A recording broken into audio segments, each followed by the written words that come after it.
Bienvenue à toutes et à tous. Aujourd'hui, on se penche sur les sources qui couvrent presque 2 siècles de guerre aux États-Unis, de 1754 à 1945. Une période énorme, vraiment, qui a vu cette nation se construire, souvent à travers les conflits. Notre but, essayer d'y voir plus clair, de saisir comment ces guerres, depuis les forêts de l'Ohio jusqu'aux plages du Pacifique, comment elles ont façonné le pays. Alors, on commence par le début, les racines coloniales. Oui, la rivalité franco-britannique pour l'Amérique du Nord. Ça chauffe dans la vallée de l'Ohio. C'est ça, la guerre de 7 ans, qu'on appelle aussi French and Indian War. George Washington y fait ses premières armes d'ailleurs. Pas sans mal, à Fort Necessity si je me souviens bien. Exactement. Début difficile pour les Britanniques, mais ils finissent par l'emporter. La prise de Québec en 1759, c'est un tournant. Absolument. Et ce qui est fascinant, c'est que cette victoire, confirmée par le traité de Paris en 63, elle sème déjà les graines de la suite. Comment ça? Territoire immense pour Londres, mais il faut payer la guerre, gérer tout ça. Donc, nouvelles taxes, plus de soldats sur place. Et ça, les colons, ils n'apprécient pas vraiment. Le ressentiment monte. Et quelques années plus tard, paf, Lexington, Concorde.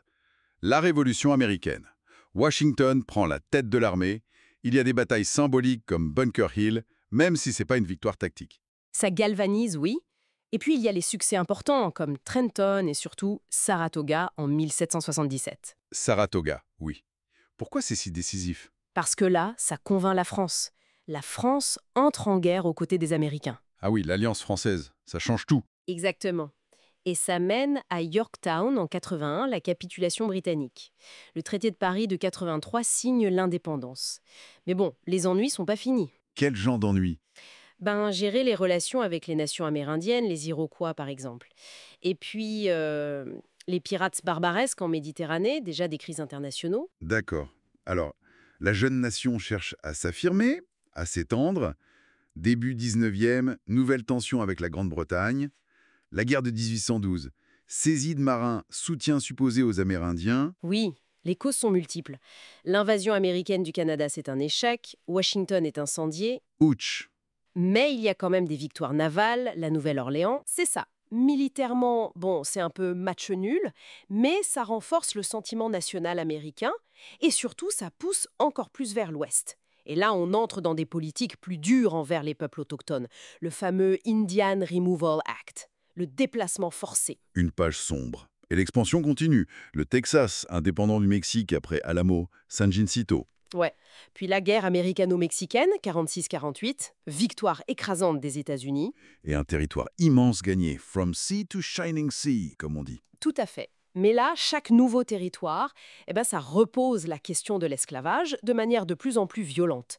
Le Bleeding Kansas, par exemple. Une sorte de répétition générale de la guerre civile. C'est un peu ça, oui. Et on y arrive donc. 1861-1865, la guerre de sécession. Cause principale, l'esclavage. La sécession du Sud après l'élection de Lincoln. Ça commence à Fort Sumter. Grant d'un côté, Lee de l'autre. Les grandes figures. Il y a deux tournants vraiment cruciaux. D'abord, Antietam, en 62. Sanguante et indécise, bon. Stratégiquement, oui. Mais ça permet à Lincoln de sortir la proclamation d'émancipation. Un acte politique énorme. Ça décourage l'Europe d'aider le Sud. D'accord. Et le deuxième? L'été 63. Les victoires jumelles. Gettysburg qui arrête l'invasion du Nord et Vicksburg qui donne le contrôle du Mississippi à l'Union. La Confédération est coupée en deux. La fin est dure, avec la marche de Sherman. Oui, la stratégie de la terre brûlée. Mais l'Union gagne. L'esclavage est aboli. Début de la reconstruction, une période très compliquée. Tout à fait. Et après ça, le regard des États-Unis se tourne vers l'extérieur. On passe sur les dernières guerres indiennes, la fermeture de la frontière. Et hop, 1898. La guerre hispano-américaine. Très courte. L'USS Maine à La Havane. C'est le déclencheur, oui. L'Espagne est balayée. Cuba, Porto Rico, Guam, les Philippines. D'un coup, les États-Unis deviennent une puissance mondiale, voire impériale. Exactement. Non sans mal d'ailleurs. Avec la guerre qui suit aux Philippines contre les indépendantistes, c'était très dur. Puis le XXe siècle, la Première Guerre mondiale. D'abord la neutralité. Mais bon, la guerre sous-marine allemande, le Lusitania, le télégramme Zimmermann. Ce télégramme où l'Allemagne proposait une alliance au Mexique contre les États-Unis. C'est ça. Ça fait basculer l'opinion. Entrée en guerre en 1917. C'est tardif, mais l'arrivée des troupes américaines, l'AEF, est décisive en 1918. Le timing de cette intervention, c'est un débat, hein? Oui, toujours un peu discuté par les historiens. Et on arrive à la Seconde Guerre mondiale. Pearl Harbor, décembre 41. L'Amérique est attaquée. Elle entre dans le conflit. Sur deux fronts énormes, le Pacifique. Midway, le tournant. Puis le Island Hopping, île par île, très sanglant. Iwo Jima, Okinawa. Et l'Europe, débarquement en Afrique du Nord, Italie, et bien sûr le D-Day, le débarquement en Normandie en juillet 44. La bataille des Ardennes ensuite. C'est la guerre totale, là.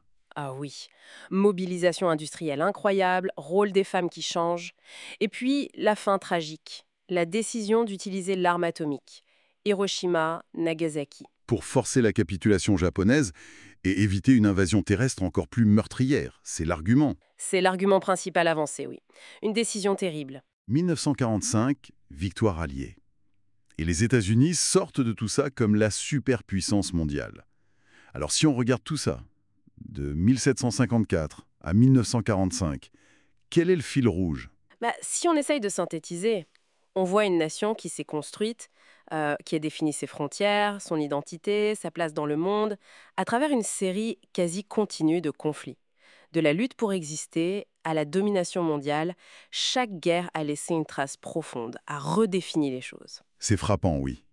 Le conflit comme moteur de transformation, interne et externe. Souvent brutal, ce moteur. Tout à fait.